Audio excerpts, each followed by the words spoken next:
Right, welcome back to Tales from the PowerAge. How are you doing, chaps? Good evening, Good, guys. mate.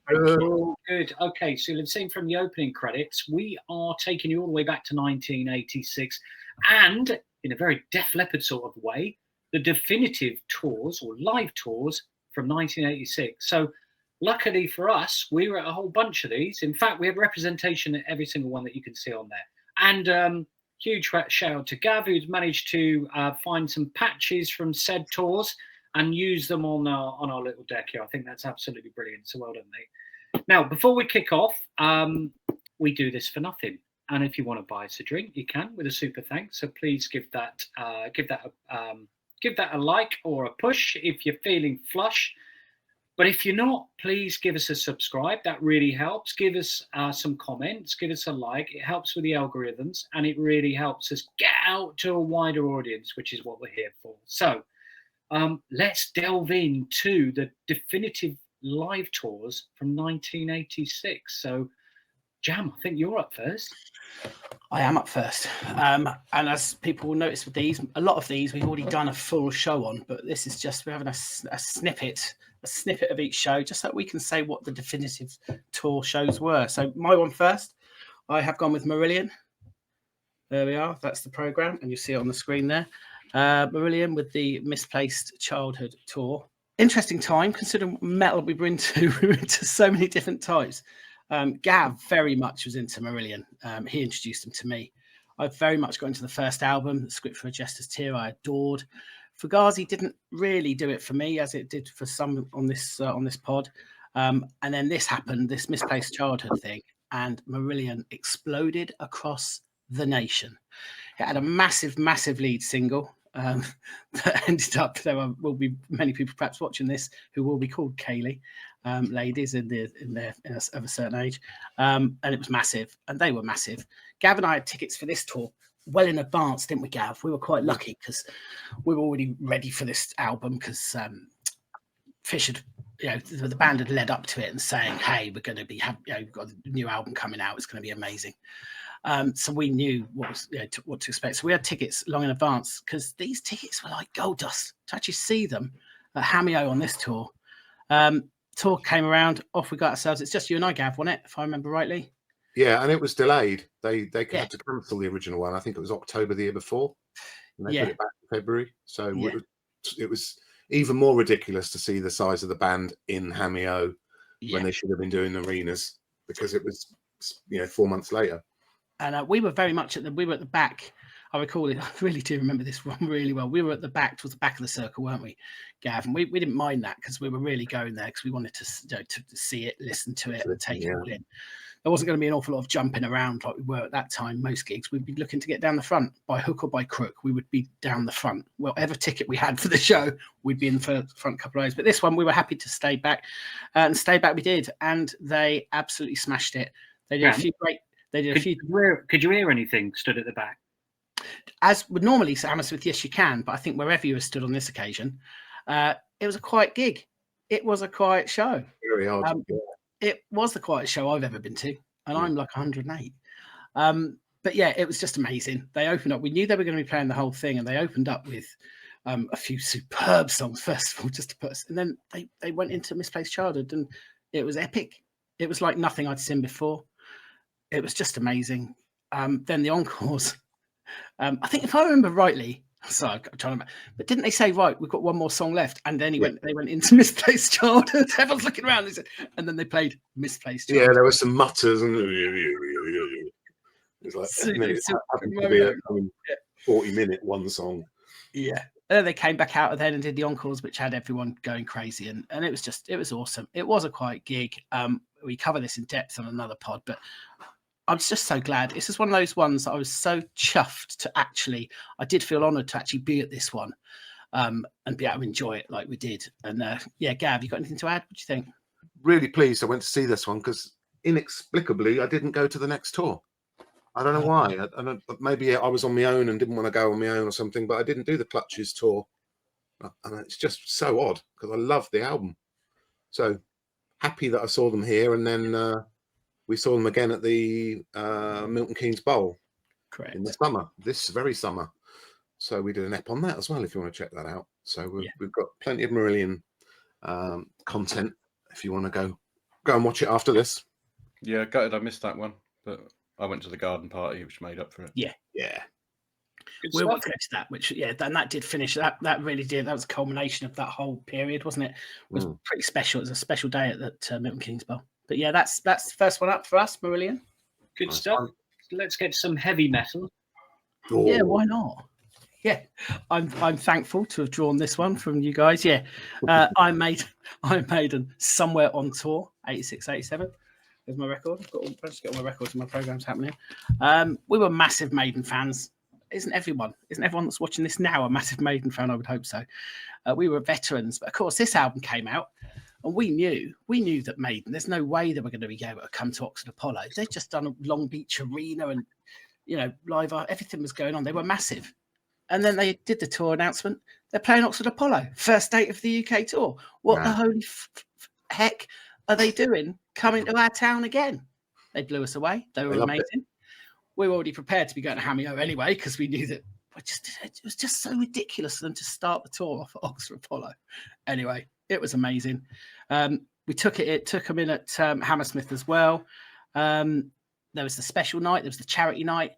Afternoon. Yeah, charity afternoon. Sunday afternoon. Yeah, Sunday afternoon. Matinee. Sunday afternoon matinee. That was very special in itself. We powered ourselves along. We actually got the train for that one. I remember that. I think I remember the train. So I remember, and again, this is a memory that sticks vividly in my mind. I remember getting hold of a bottle of Bacardi, because of course that was the drink of kings. Yeah, I think, that rings a bell. We took ourselves off to Hameo, and of course we weren't going to be able to get in with it, so we went onto some wasteland.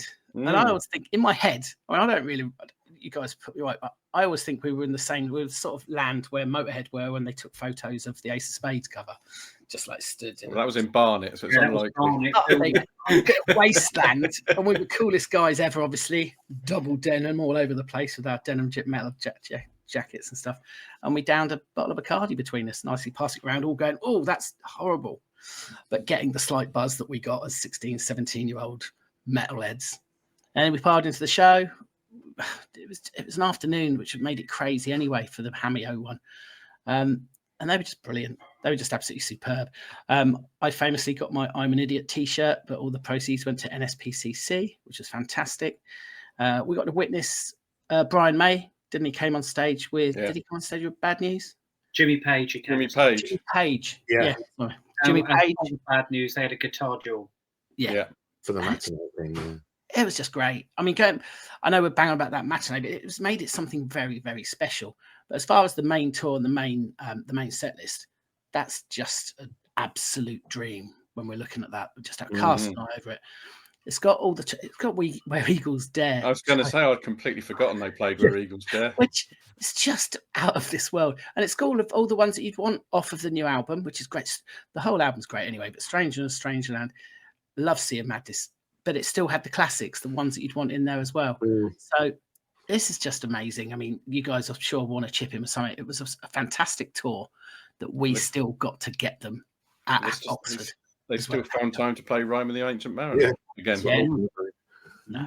I saw them on the 7th and the 9th, both at Hammersmith Odeon.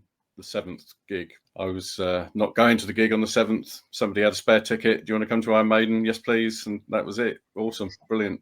I missed him at Oxford. Don't know why, but how did you not be? Okay, that's mental. No, it's madness. Considering we're all at the same. Well, us three of us were at the same college, and I honestly can't believe that we didn't go together. But hey ho, at least I got to see him twice, same as you lot. Yeah, cool. It's pretty much the perfect set list, isn't it?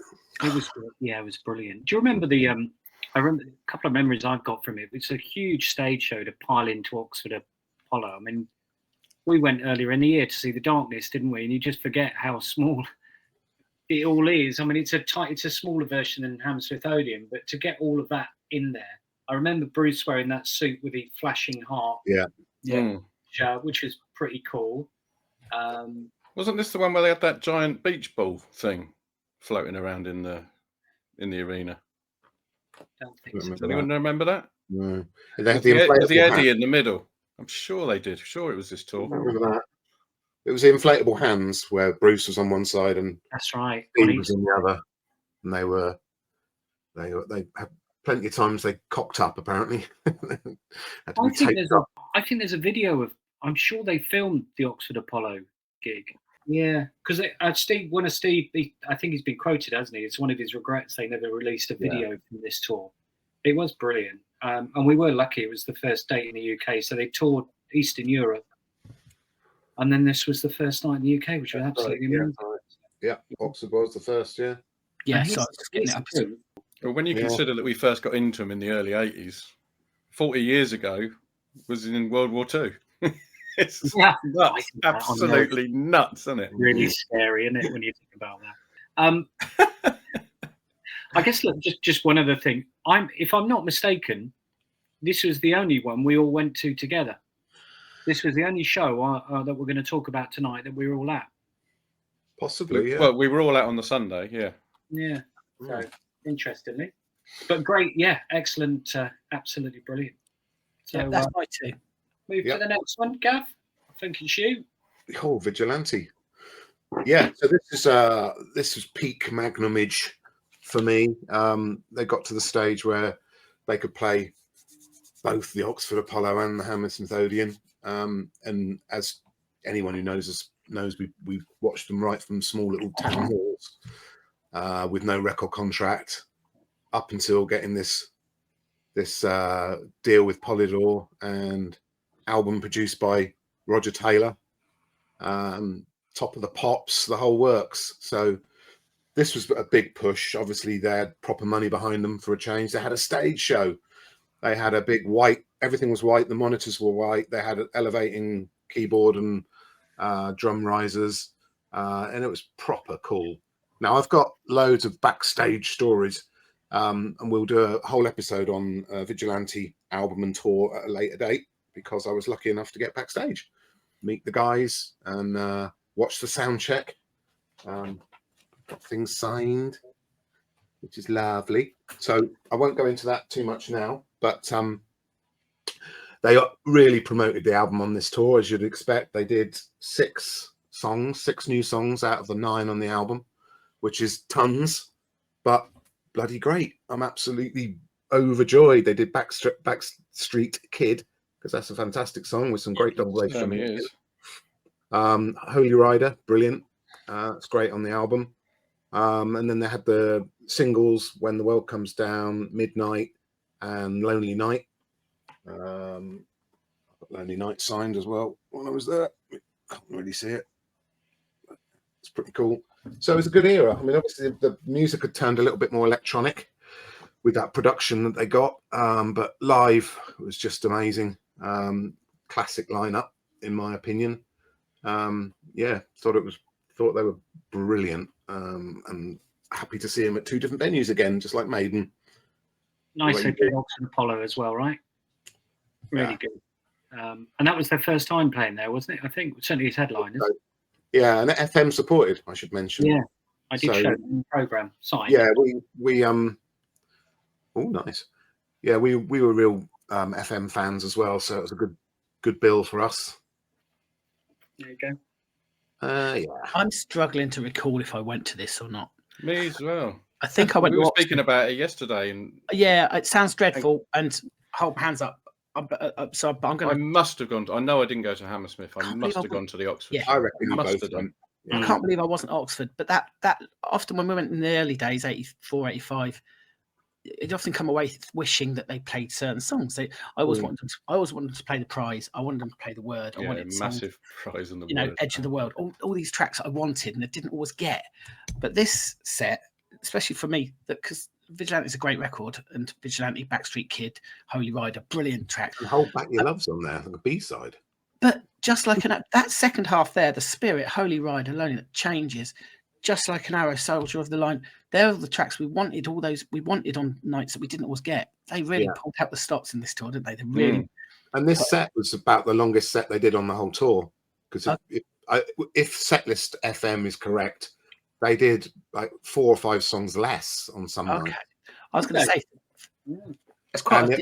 They also put in 2 Hearts as well in Sheffield, which they didn't do on these dates. Okay, I like that. And in some dates they omitted Sacred Hour. Can you believe? Oh, okay. Yeah, very weird. But yeah, we got our value. Got value Well, I was for going money. to say we got all the tunes that we would have wanted. Not being funny, but those the Sacred Hours, which we adored, didn't we? And Yeah, absolutely love that song. Of the modern Magnum era. I mean, we would have wanted all of My Life and Invasion and all that lot as well. Yeah, but that's not going to happen. You got to get real. Yeah. Great Adventure, etc. And to remind you how revered they were at the time, Malcolm Dome, no less, did all the commentary in the program. So he was probably one of the top journalists at Kerrang at the time. So that's quite a coup, I think, to get him. Yeah, they certainly had money chucked at him on this tour, which was brilliant.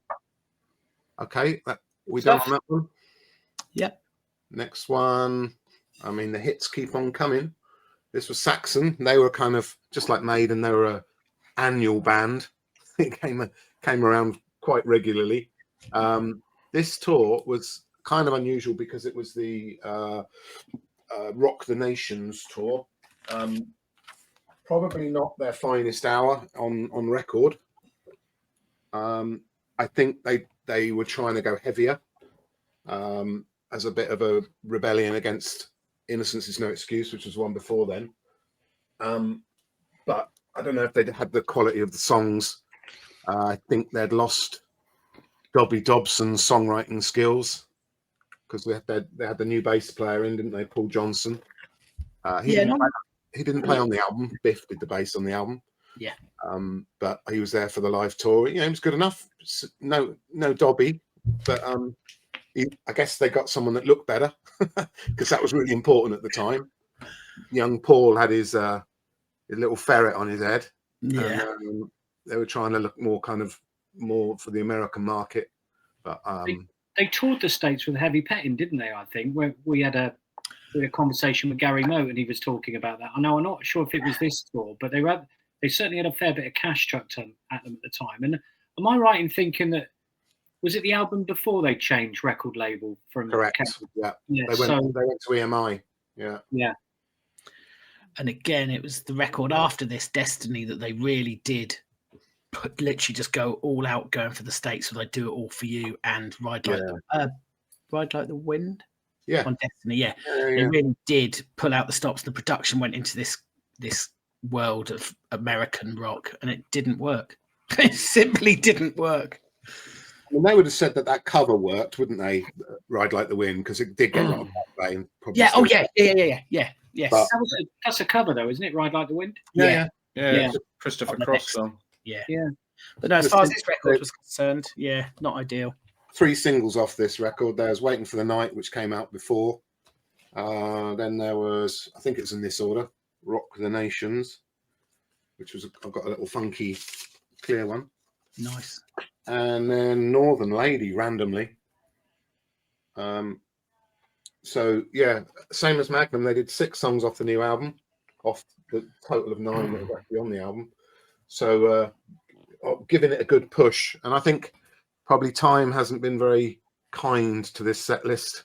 There's, like I said, in my opinion, there's some weak songs on the album, and we got 6 of them. So, at least we didn't get Party Till You Puke. But great they put in Power and the Glory and Crusader. They kept those on the set list. And 20,000 Feet's brilliant. And yeah, I love that. One of my Back on the Streets I like too. But... Yeah, and hey, and I anything that I say about Saxon, people are going to take the pinch of salt because I love them. But I remember having an absolutely barnstorming night. They were brilliant. I thought they were great. Yeah, the album they brought out wasn't so good, and it was like, oh god. But went out there, saw Biff and the Boys, and they rocked. They never disappoint. No, Cameo was just brilliant. It was a great night. You know, it's not one you're not going to necessarily be thinking, oh, it was one of the classic tours, but it was a great night in an amazing year for metal. Yeah. I didn't go to it, you know. I thought I had, but I didn't. So Innocence, I went to Hameo and Oxford. Yeah. And then the year I went to Innocence, but I didn't go to this. Yeah. We might do an Innocence show at some point. Yeah. Very good. Yep. Good stuff. Let's go on to the next one. I think it's me next. Me. Ozzy. So, well, this was really exciting. Getting to see Ozzy. He didn't really tour the UK that often. And for young whippersnappers like us, Jam had seen him in '84 at Monsters Rock. Yeah, he's done it. Yeah, special guest. You might mention that once or twice. Special guest. He's got the program there, of course, as well, which is absolutely epic. There you go. Looks great. I think, you know, this I wouldn't say much maligned, but it doesn't get. I think this album, The Ultimate Sin, doesn't get the credit it deserves. 100%. It's a brilliant album. It really doesn't. It really is a brilliant album, and it sounds absolutely fantastic. And I've revisited it quite a bit this year. Me too. Totally loved it. Brilliant. The gig was great. I mean, look at that set list. Yeah. I mean, there's nothing you wouldn't want to hear on that. It's absolutely brilliant. Bark at the Moon, brilliant riff. Suicide Solution, Never Know Why. I mean, it's just one after another, hit after hit. I remember it being a great show. Rat was supporting that night, so that was that was really cool as well. And that was, what was that? Was that Invasion of Your Privacy, that album they were promoting? I think it was, wasn't it? It was. Yeah, tell us in the comments if you remember. I'm pretty sure it was. So we saw them at Peak Rat as well. But yeah, Ozzy was brilliant, and of course, the legend that is Jakey Lee was absolutely awesome, and he's growing into this even bigger legend now, which is great, particularly after Back to the Beginning. So he's really revered now, way more than probably he was or should have been in the day. But yeah, it was a great gig. I was in the circle for this one, and it was absolutely brilliant. Any thoughts on that? You went, Gav, didn't you? And Jam, I think you went. It was great. We really, I loved the lead single, and this is when lead singles really gave you an in, because you go out and buy a physical single. I think we all had Shot in the Dark. It's brilliant. The video was superb, and it just let us in. Ozzy was all over the place. He was on the Tube special. He was on Channel 4. They had him on there. I mean, granted, Ozzy was dressing up in God knows what he was dressing up in, but it was basically dressing up to say, I'm a megastar, and he was. And this year he blew us away. I think the record was amazing. This gig was superb. And then he went on to headline Donington. Which is where I saw him, because I didn't go to this one either. But yeah, he was amazing. I thought he was better at this than Donington, personally. Yeah. And it always sounds better in a theatre. But thanks for reminding me about Rat, because that made it again. It made it one of those, because we all loved Rat. But it's great. Invasion of Privacy came out in '85. That was a great record. They were a huge band in the States at the time. They were playing arenas, weren't they, in the States? So it was a real, sort of great introduction for them. Really cool. The UK. A bit of context around this tour. In the States, Metallica supported Ozzy on this tour in the States. Just put that out there. On Master of Puppets. So, yeah, no fillers on the support either. So that's Ozzy. Yep. Shock. Well, I didn't even wear my AC/DC t-shirt tonight. I paid homage to the mighty Saxon this evening. Yeah, look at that. So just to show I do vary in taste slightly. So not much. You slightly. Do. So where's the program? I mean, look, we've done a podcast on this one as well. I've been probably for 6 years been dying to see AC/DC, and they don't really tour that often. They do a tour for a couple of years. They travel the world, and then they pack up for 4 years and 5 years, and then they come out again after they've made an album. But that set list was just amazing. Now, a couple of really great things for this gig. I went with my dad, and I remember us getting off at Wembley Central and walking up the hill towards and around the stadium towards Wembley Arena, and we both had leather jackets on. I had a AC/DC t-shirt, which I purchased at the gig. I also purchased a headband. So if anyone's got one of those headbands, it was like a fly-on-the-wall headband with AC/DC. I remember. Like the old Karate Kid ones. Yeah. One of those. I wish I'd still had. Did you only go once on this tour? I did, yeah. It's probably the only time. Well, yeah. Every time afterwards, you've been multiple times. So this was the only time. Something like that. There's a couple of nice photos I managed to pick up, and this was the night that we went. So Gav went as well. I don't remember seeing you on the night, Gav, but yeah, some brilliant photos. I mean, look at Angus there. Yeah, had great long hair then.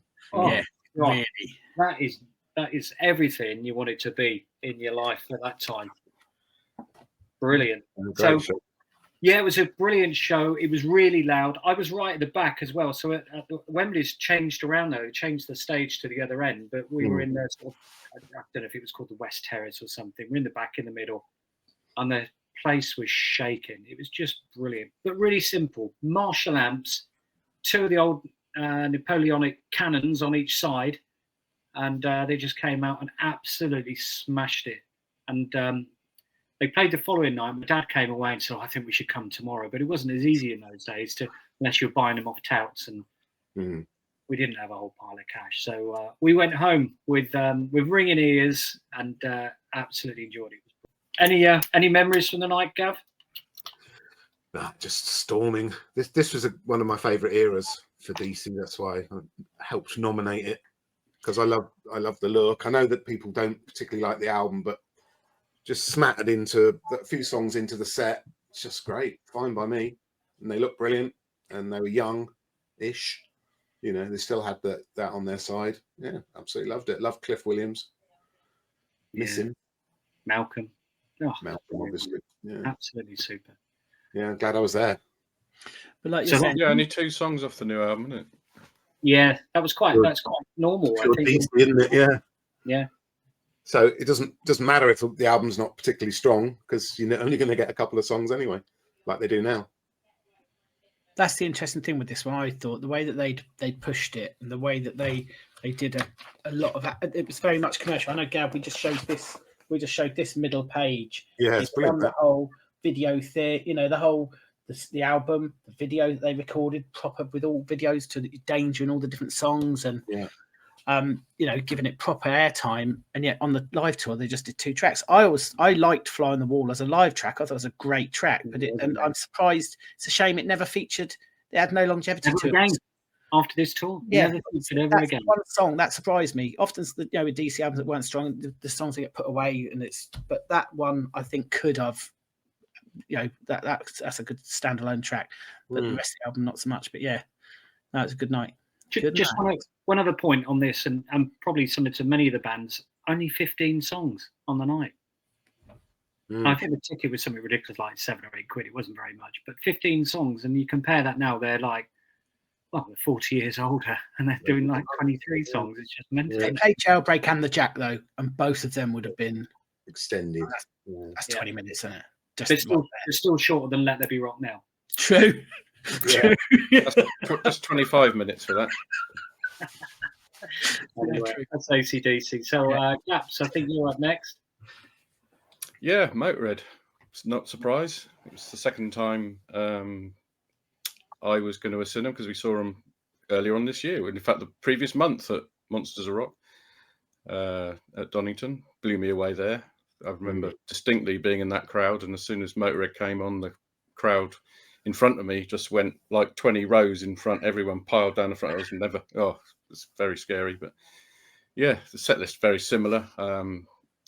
They put Death Forever in, which they didn't do at Donington, but the rest of it they played at Donington, which is a really long set for Donington. But yeah, this is great. I went with one of my neighbours, Gareth, and his mum and dad drove us, and they were pretty stiff upper lip type people. And we weren't allowed to wear cut-off jeans. Yeah, weren't allowed to wear cut-off jeans or anything like that. So I distinctly remember going up to my dad's room, finding his dirtiest pair of old jeans and an old jacket, one each for me, one each for me and Gareth. And once we got out of the car, we changed into this old clobber and went looking like absolute grebos from hell. It was brilliant. But of course, I hadn't worked out that we had to go back in the car afterwards, and they kind of sussed us out. But yeah, it was brilliant. Oh God, there's a surprising. They played "Steal Your Face," which is one of the new songs from No Remorse album. There was a new song on each side of that. It was a double album, sort of best of, and they played that, and they did it at Donington as well. Killed by Death was another one, wasn't it? From that, yeah, Killed by Death was another one. Snaggletooth was another one. I can't remember the name of the other, but yeah, they've just re-released that No Remorse. Have they? Only a few weeks back, as an anniversary. So yeah, they played my favourite songs off the album: Death Forever, Dr. Rock, Nothing Up My Sleeve. More of my favourites. Stay Clean is one of my favourite songs of all time. Motörhead, the song, still one of the greatest songs ever written. and to end with Bomber and Overkill as your encores. You can't get much better than that. We were in the circle for this, and I'm glad I wasn't in the stalls because we were looking down in there, and it was a proper mosh pit. You didn't really get mosh pits like you do these days, but it was nuts down there. I'm really glad we weren't in it as young whippersnappers. But yeah, what a fantastic night! Very loud as well. Superb. Of course. I wasn't into Motorhead, but I'm looking at. I mean, over the years, they've grown on me, obviously. But back then, at that point in time, you were the massive Motorhead fan, Gaps, obviously. But that's a brilliant set list. All my favorite, all of what now have turned out to be my favorite Motorhead, they're all on there. It's bloody brilliant. And as you said, Bomber and Overkill. It's like you finish on Motorhead and go, oh, we're gonna have a couple more. Bomber and that's superb. Yeah, a bit different to Magnum's encores when they finish with When the World Comes Down, where everyone's falling asleep. Motorhead end with Overkill, which is one of the most manic, mental songs you ever hear in your life. I'm sure they weren't falling asleep, Gaps. No, but great set. Ace of Spades lobbed in the middle like a throwaway, you know. Yeah. With Lemmy's attitude towards it, I think. Yeah. He didn't deem it to be worthy of an encore. Well, fair play though. But love it. Yeah, good for him. Yeah. Bomber. Uncompromising as always. Bomber. Bomber. Oh, what a legend. I'm just trying to find that extra track on No Remorse now. Again, let us know in the comments. What a brilliant cover to an album as well. Fantastic artwork. Oh, that's going to really annoy me now. I'm going to have to take the album out and have a look. It's going to be really annoying. I will as well. Oh, no. Okay, cool. That's Motorhead. And from the sublime to the ridiculous, I suppose you might say. But yeah, I mean, I think we were all into this album. I mean, I got it when it came out. It was absolutely brilliant. And what a stratospheric rise this band had. We'd seen them support Kiss on the Animalised tour in 1984. Yeah. 2 years later, they're doing 2 nights at Hammersmith. And a year later, they're headlining Donington. They were absolute massive rise to superstardom. Well, which off the back of this record, which went, 18 times platinum or something ridiculous like that. Absolutely brilliant. A couple of things I remember about this distinctly. I wore my Kiss t-shirt, which I bought that night. And I got loads of looks off people because he saw Bon Jovi when they were I felt like I was on top of the world looking at all the looks I got for wearing that t-shirt, which is exactly why I wore it, obviously. And another thing was this is 1986, and when you went to gigs, there weren't many girls about, but it was a bit different on this night. Yeah, there were girls everywhere. And they did totally different to what DC did and played 8 songs out of the 10 of the new album. Raise your hands. I got on that. Dead or Alive. I guess because they it was a bit weird because they do Pink Flamingos and on the record it goes into Let It Rock, but for some reason they went into Raise Your Hands. That's great. I mean, Raise Your Hands is a great song. That's no doubt about that. Yeah. A great start. The way he comes on, Dave Bryan with the keyboard solo at the beginning is fantastic. But yeah, you've got all the great songs there. I mean, the previous album wasn't a commercial success at all, but they got Tokyo Road. That was the first album, wasn't it? In and Out of Love.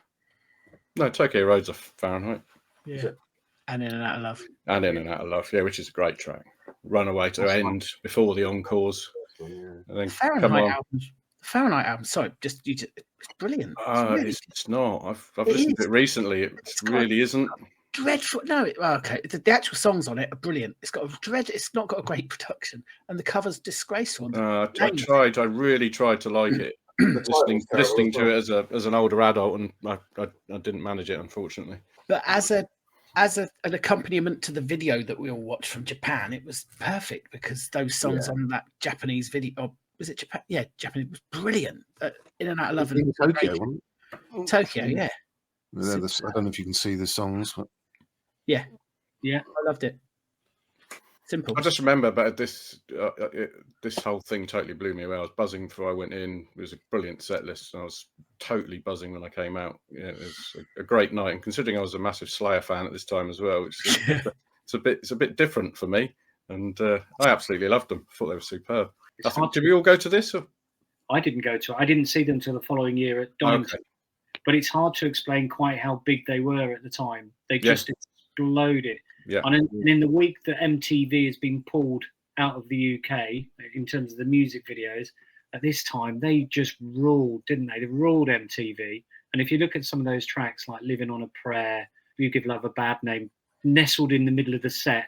Yeah, exactly. Obviously, they'd be encores these days, but yeah, of course. But they toured this record for then 2 years, and you saw him. I'll always remember him doing, I think, Never Say Goodbye on Top of the Pops about 2 years after this. And John Bon Jovi. Oh yeah, he was absolutely hammered, wasn't he? Yeah, He looked more like Bob Dylan, not being harsh, but he just he was unshaven, his hair. He'd done it for 2 years of just playing this. And we saw him. This is at the very height of that start tour. It was brilliant. As a massive Thin Lizzy fan, and this is 1986, obviously, which is tricky for all of us Phil lineup fans. He did Boys Are Back in Town as a gesture.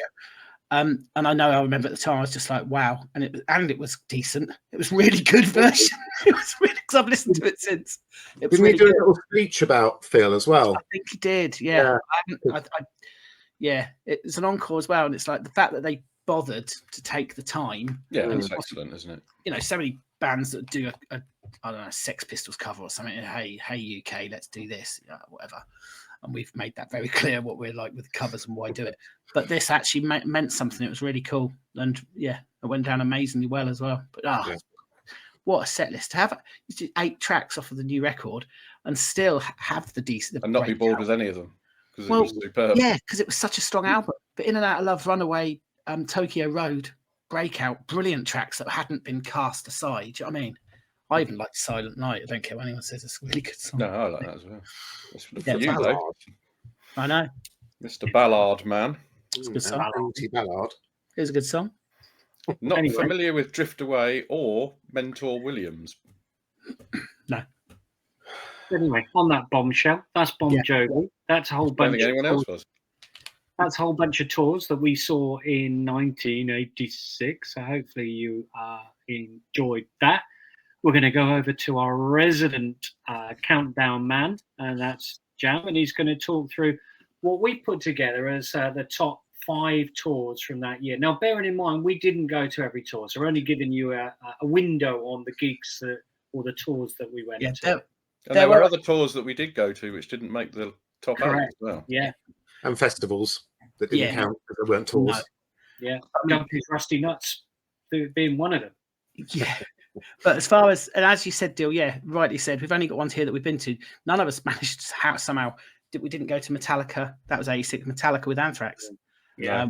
It's just the ultimate in bizarreness. Great friend of the pod, Hugh, went and he told us all about it and still mentions it now to this day. So thanks, Hugh. But yeah, so this is the definitive as far as we're concerned, what we went to. So yeah, wouldn't be the same if we didn't put them in order, would it? For the top 5 definitive tours from Tales from the PowerAge. Kicking off, they were our Market Square heroes and they exploded with this album tour. Open at number 5, it's Marillion with the amazing Misplaced Childhood tour. Next up, he was the first and only solo artist to headline Donington Monsters of Rock. It's Ozzy Osbourne with the Ultimate Sin tour at number 4. Y.I.O. They certainly shook our foundations. It's AC/DC with their superb Fly on the Wall tour. Next up at number 3 in the official definitive live tour of 1986 from Tales from the PowerAge, the number 1 podcast for rock and metal. Raise your hands. They're over halfway there, but not quite to the top. It's Bon Jovi with their Slippery When Wet tour at number 2. From the coasts of gold, across the 7 seas, all the way to being number 1 with the definitive tour of 1986. It's Iron Maiden, Somewhere on Tour. Over to you, Dill. Yeah, awesome. What a tour that was. And what some tours we remember from. I can't believe we still remember it, many of those. And yeah, I mean, if you look back on that and think of all those tours that year, but most importantly, the quality of album that sat alongside the tour, I think that's that you maybe don't get as much of today. So very, very lucky times that we were in. So there you go. There you have it. There's our definitive tours of 1986. Hopefully that jogged a few memories. If you went, we're going to get loads. I went to Metallica and Anthrax. We know we're going to get that. So tell us all about it. Really interested to know. Yeah. tell us about the other stuff you went to, or any of the tours that we may have missed from that year. I know there are lots that we didn't make, but we were just but young whippersnappers at the time. So, you took your money and you took your choice. So there you go. Now, whilst we're on the subject of live bands, live music, check out our live channel. So when we're out and about, we normally take a video or two at the gigs, and that ranges right away from small pub gigs right the way to huge festivals and stadium shows. We like that. And like we say, 3 million people can't be wrong. So check it out, and please give us a sub on that as well if you haven't. So please do, and get involved. You can get in contact with us on Facebook at Tales from the PowerAge. You can have a chat with us on X and talk some heavy metal nonsense if you want to on TFTPR. We're on TikTok as well, so keeping it real with the kids and the youth. So some nice little clips on there if you want to check it out. We're on Bluesky as well. We're also on Instagram on Tales from the PowerAge. If you want to buy some merch, you can on Tales from the PowerAge at myspreadshop.co.uk. Some really cool stuff on there. For those of you who bought merch already, thank you so much. We love you. You're awesome. And if you want to find a little bit more about us, and there's some great pictures on there as well of us on our little tours and doing stuff, you can online at www.talesfromthepowerage.com. There you go. Well, listen, I hope you enjoyed that. We'll pick another year soon. We'll bring that to you as soon as we can. Cheers, guys. See you later. Yeah, cheers, guys. Take it easy. Bye-bye. Oh my God, you must be so bored.